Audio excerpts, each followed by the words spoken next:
Hello friends, welcome to कारगी classes. आज date है 15 फरवरी 2021।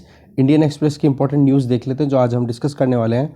फ्रंट पेज पे हमारे सामने बहुत सारी न्यूज़ है, बट उनमें से एक भी इंपॉर्टेंट न्यूज़ नहीं। हम सीधा पॉइंट पे चलते हैं तो हमारे लिए इंपॉर्टेंट न्यूज़ आ जाती है ये वाली। Challenge for FCI, food corporation of India के लिए चैलेंज क्या है? एक तो स्टॉक बढ़ता चला जा रहा है, दूसरा उस स्टॉक को मेंटेन करने की या प्रोक्योर करने की कॉस्ट, और साथ में जो दबाव बना हुआ है सरकार पे कि प्रोक्योरमेंट और ज़्यादा करनी पड़ेगी क्योंकि फार्मर्स का प्रोटेस्ट चल रहा है। तो ये चैलेंजेस जो हैं, इन तीनों चैलेंजेस को डिकोड करेंगे, समझेगा आर्टिकल को। और एक प्रीलिम्स 2019 का एक क्वेश्चन भी है, उसका भी आंसर यहाँ पर आपको मिलने वाला है कि किस तरीके से। देखो, एकदम बेसिक क्वेश्चंस भी आते हैं सीधे सीधे, ठीक है। तो एक ये ही आर्टिकल है जो आज हम फ्रंट पेज से डिस्कस करेंगे। आगे चलें। फिर हम आ गए एक्सप्लेन पेज पे। एक्सप्लेन पेज पे वैसे तो कोई इंपॉर्टेंट आर्टिकल है नहीं, बट यहाँ पर कैलाश रेंज क्यों मैटर करती है इंडिया के लिए, या फिर किस तरीके से कैलाश रेंज में हमारी पकड़ बननी ज़रूरी है, जानेंगे। वैसे तो इसमें आर्टिकल में ग्राउंड जीरो रियलिटी बताई हुई है कि 1962 जो इंडिया चाइना वॉर हुआ था, उसमें चाइना ने किस तरीके से अपनी प्लानिंग बनाई थी और इंडिया ने अपनी तरफ से कैसे डिफेंड किया था खुद को। तो वो देखो, ग्राउंड रियलिटी तो इतना काम की है नहीं, बट इसमें जो कैलाश रेंज है उसकी जोग्राफिकल फीचर्स के बारे में थोड़ा बहुत जानने को मिलेगा। तो वो पॉइंट हम यहाँ से पिक करने वाले हैं। इसके अलावा आंध्र प्रदेश और उड़ीसा के बीच में 21 बॉर्डर विलेजेस हैं जहाँ पर डिस्प्यूट चलता रहता है। उनमें से 3 बॉर्डर विलेजेस में इलेक्शन करवाए हैं अभी आंध्र प्रदेश सरकार ने, ठीक है।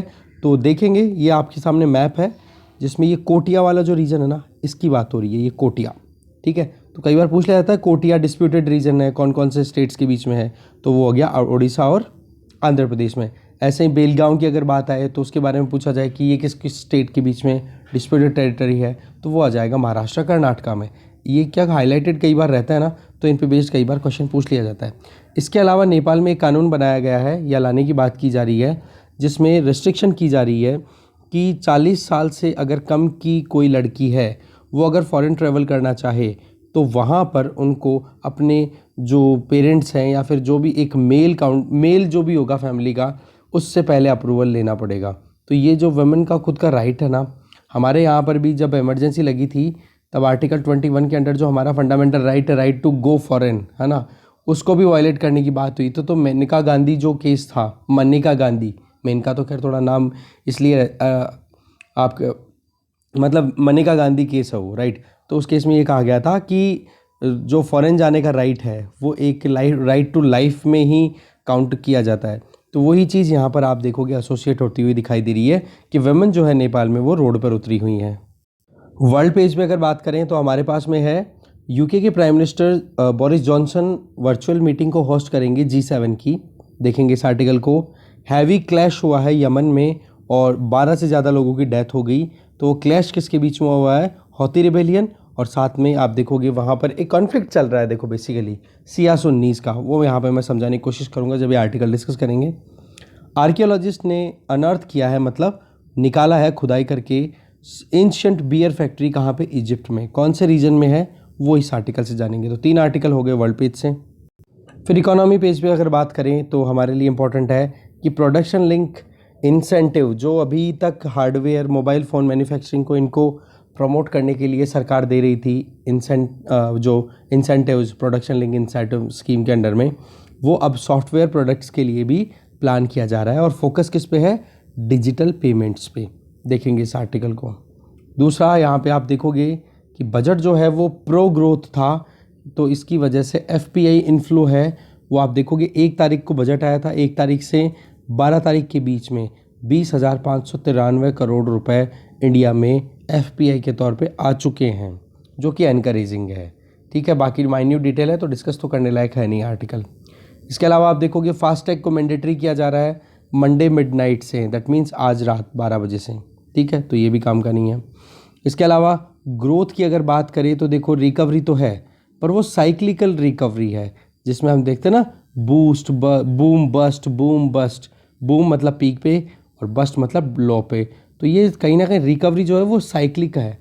अगर रिकवरी वाकई में चाहिए हमें एक स्ट्रॉन्ग वाली, तो स्ट्रक्चरल रिकवरी की ज़रूरत पड़े तो वहाँ पर इन्वेस्टमेंट थोड़ा और आने की ज़रूरत है। बाकी चीज़ कुछ काम की है नहीं डिस्कस करेंगे। बाकी और कोई आर्टिकल इतना इंपॉर्टेंट है नहीं। अब देख लेते हैं आर्टिकल्स को डिटेल में। फर्स्ट आर्टिकल है चैलेंज फॉर एफसीआई। एफसीआई के लिए क्या चैलेंज है? देखो, स्टॉक को राइज करना, कॉस्ट खर्चा बहुत ज़्यादा हो रहा है, और साथ में प्रोक्योरमेंट को भी पुश करना। फूड कॉरपोरेशन ऑफ इंडिया की इकोनॉमिक कॉस्ट, अब इकोनॉमिक कॉस्ट को डिकोड करेंगे क्या होती है ये, जिसमें वीट और जो राइस है उसका जो public distribution system PDS system में जब बांटा जाता है ना, तो कितना बेयर करना पड़ता है। आप देखो बजट में अभी एस्टिमेट लगाए जा रहे हैं कि अभी जो ये करंट फिस्कल ईयर जो शुरू होगा तो उसमें कितना खर्चा होने वाला है 1 किलो पे। अगर 1 किलो राइस बांटा जाएगा, 1 किलो गेहूँ बांटा जाएगा, तो उसका कितना कॉस्ट आएगा? लगभग 29.94 रुपीज़ पर किलोग्राम, ठीक है, 2021-22 में। और दूसरा, राइस को अगर बांटा जाएगा तो उस पर कॉस्ट कितनी आएगी? 42.94 रुपीज़ पर किलोग्राम। इतना पैसा गवर्नमेंट को जेब से देना पड़ता है, क्योंकि हमें पता है ना, जो पीडीएस सिस्टम है उसके अंडर में इंडिया की लगभग 67% पॉपुलेशन आती है, ये ध्यान रखो आप, ठीक है। लगभग 81.35 करोड़ पॉपुलेशन आती है नेशनल फूड सिक्योरिटी एक्ट के अंडर में, और जहाँ पर 5 किलो फूड ग्रेन जो है वो मिलता है एक सब्सिडाइज्ड रेट पे। और वो सब्सिडाइज्ड रेट आप देखोगे तो राइस है तो वो कितना मिलता है एक इंडिविजुअल को पर मंथ? 2 रुपये किलो के भाव से, सॉरी, हाँ बिल्कुल, सॉरी एक सेकेंड, राइस मिलता है यहाँ पे आप देखोगे, वीट मिलता है 2 रुपये किलो के हिसाब से, सॉरी मैं थोड़ा सा कंफ्यूज हो गया था, कोई नहीं, है ना। तो 2 रुपये किलो के हिसाब से तो वीट मिलता है, 3 रुपये किलो के हिसाब से राइस मिलता है, और गवर्नमेंट अपने जेब से कितना पैसा भरती है? 29.94 पर किलोग्राम, 42.94 पर किलोग्राम। तो आप डिफरेंस देख सकते हो गवर्नमेंट के ऊपर लोड कितना है। यहाँ से वीट में 29.94 में से आप निकाल दो 2 रुपये, तो गवर्नमेंट को बियर कितना करना पड़ रहा है? गवर्नमेंट के ऊपर लोड है 27.94 रुपीज़ का 1 किलोग्राम जब पीडीएस में गेहूं बांटा जाता है। और दूसरा आप देखोगे कि चावल है, उसकी एक्चुअल में रेट कितनी पड़ती है एफसीआई को जब प्रोक्योर करता है, तो सारी इकोनॉमिक कॉस्ट कितनी आती है?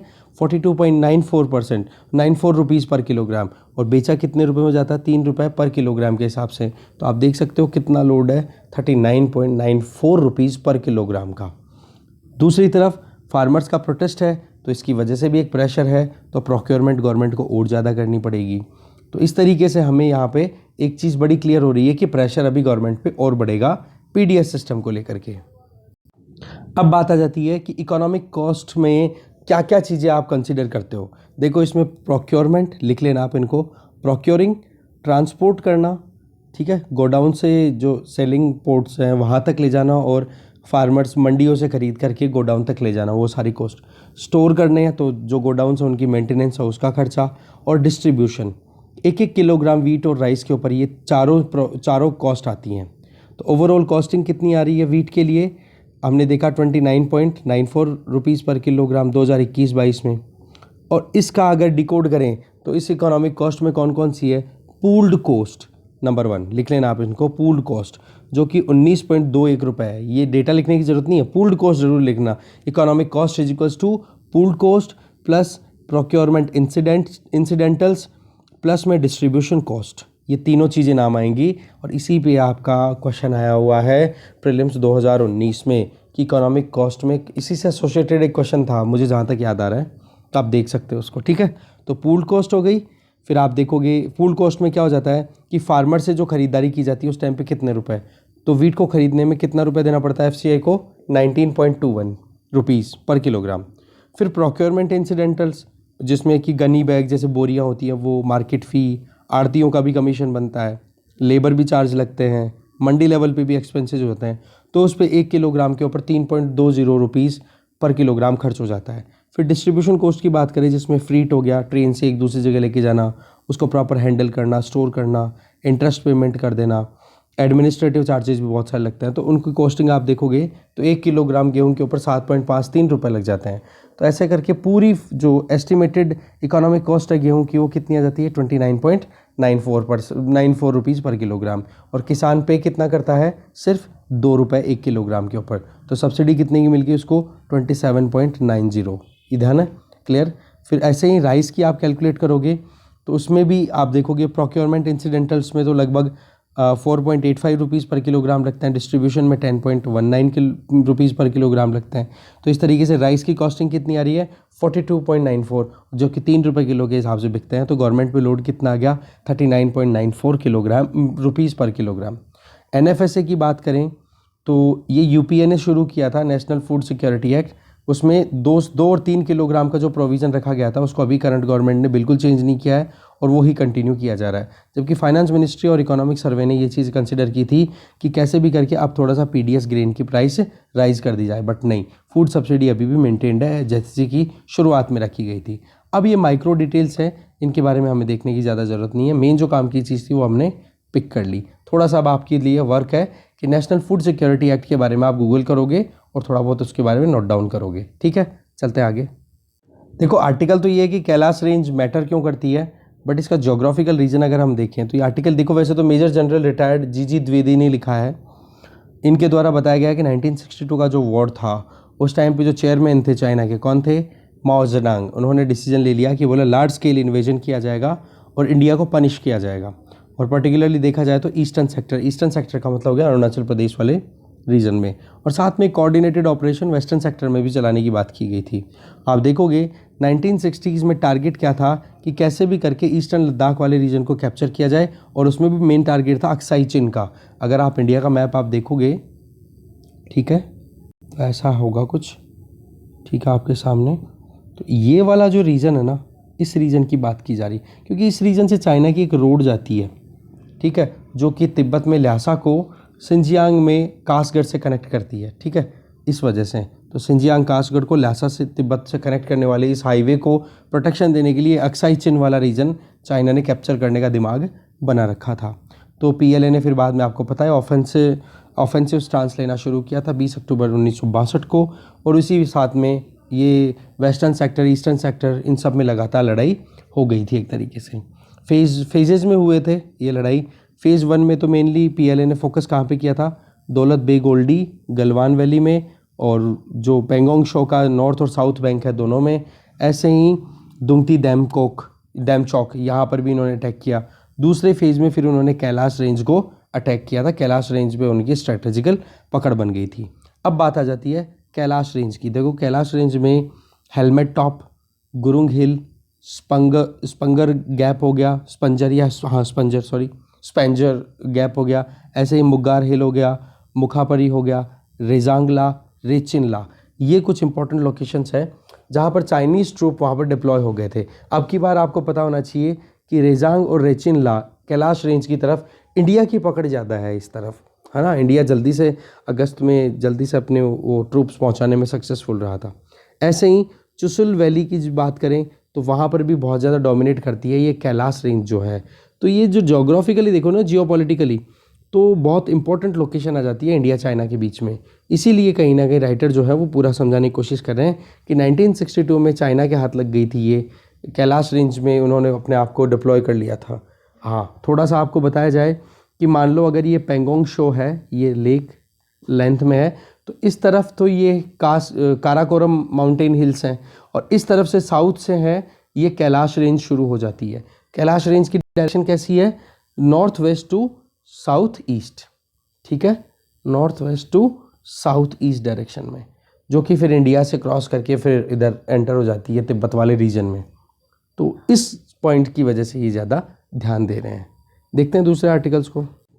इस आर्टिकल के बारे में हमने पहले देख ही लिया कि जिस तरीके से आंध्र प्रदेश और ये आप देखोगे उड़ीसा दोनों के बीच में डिस्प्यूटेड टेरिटरी है कोटिया, यहाँ पर ये इलेक्शन करवाया आंध्र प्रदेश ने 3 विलेजेस में। तो थोड़ा सा एक इशू मुद्दा चलता आ रहा है, यहाँ पर गोंड ट्राइबल लोग बहुत ज़्यादा डोमिनेट करते हैं, ये ध्यान रखना है। ये माओइस्ट एक्टिविटीज़, मतलब जो लेफ्ट विंग एक्सट्रीमिस्ट होते हैं ना, LWEs, उनका इन्फ्लुएंस बहुत ज़्यादा था। अब धीरे धीरे फिर भी इंसिडेंट कुछ तो होते रहते हैं, और इस रीजन में gold, platinum, manganese, bauxite, graphite, limestone, इनके रिजर्वायर भी बहुत मात्रा में अवेलेबल हैं। इसके अलावा आगे चलते हैं। नेपाल में एक प्रपोज लॉ है जिसमें उनको 40 साल की उम्र से पहले अगर फॉरेन जाना हो तो उनको रेस्ट्रिक्ट कर दिया गया है।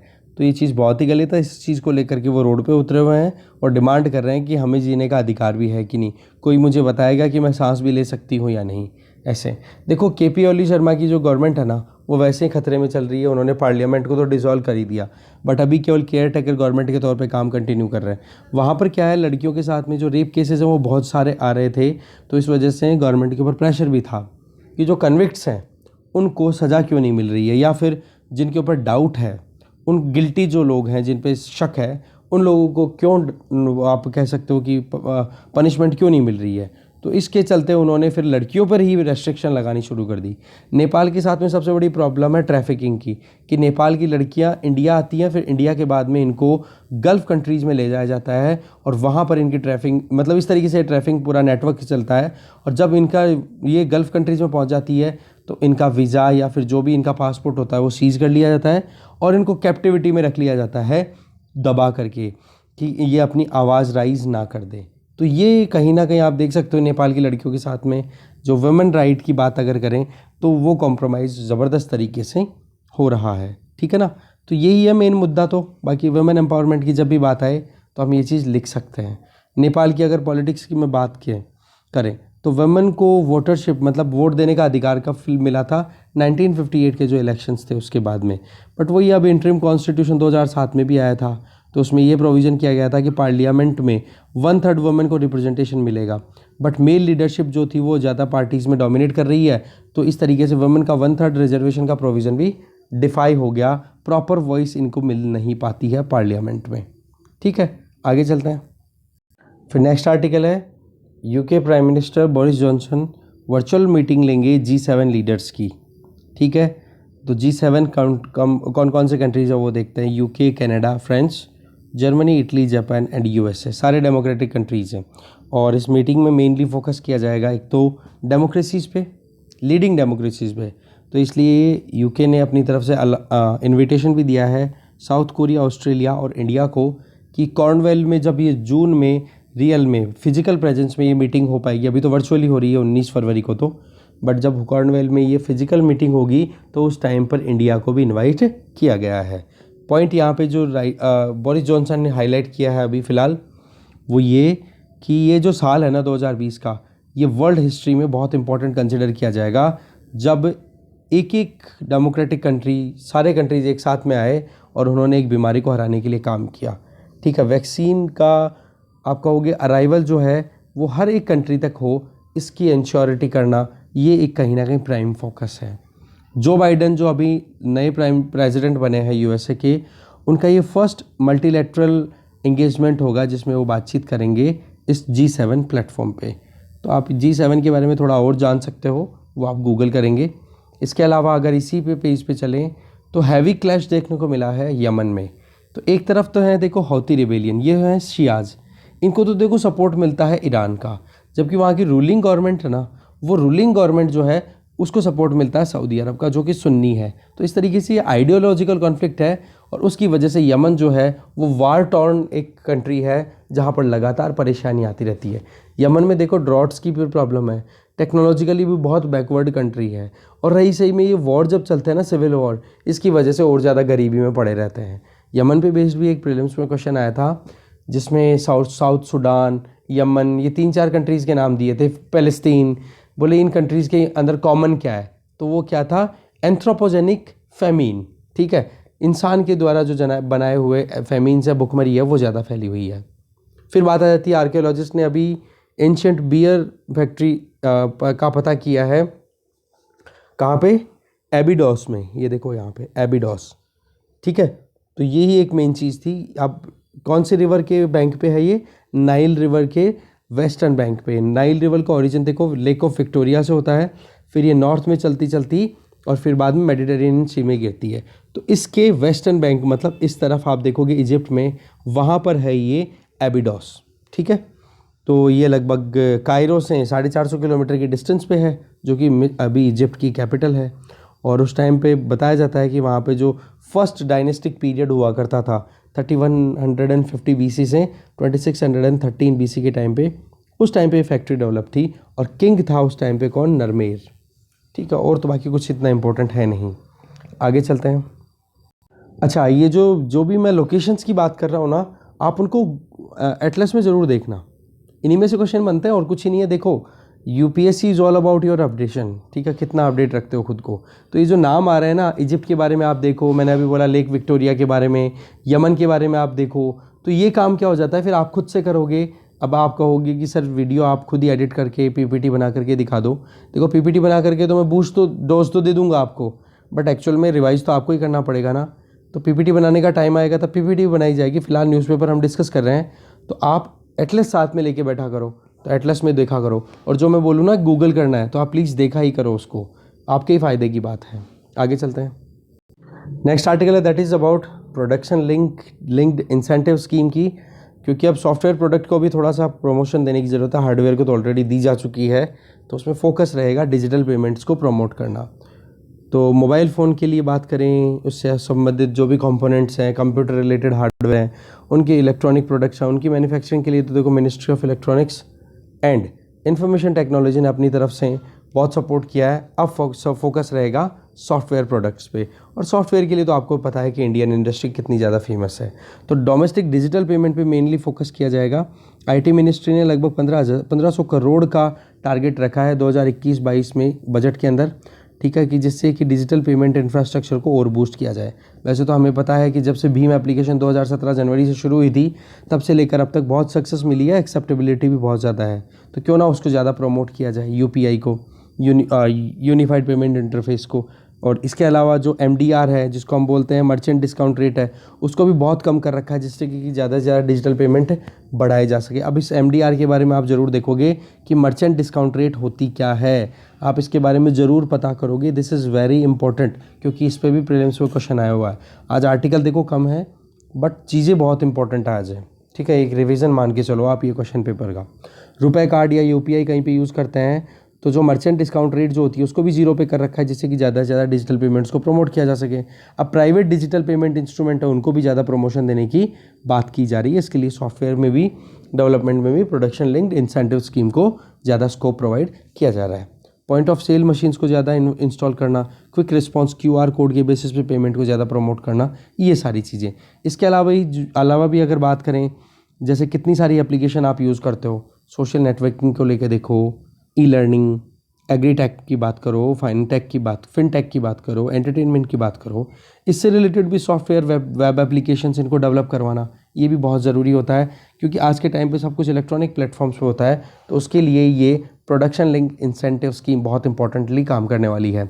इसके अलावा आप देखोगे फास्टैग, जो कि बहुत सक्सेसफुल मॉडल है, ठीक है, तो उसको भी आप देख सकते हो। उसके लिए भी नए सॉफ्टवेयर तैयार किए जा सकते हैं, इंफ्रास्ट्रक्चर डेवलप करने में काम किया जा सकता है। मल्टीनेशनल्स की बात करें तो उन कंपनियों को भी एक एनकरेजमेंट मिलेगा कि हाँ, यहाँ पर हम सॉफ्टवेयर के पॉइंट ऑफ व्यू से भी और अच्छे से काम कर पाएंगे इंडिया में। तो इस तरीके से जो इंपॉर्टेंट आर्टिकल्स थे वो हमने डिटेल में देखे, और इस डिस्कशन में इतना ही। Thank you very much.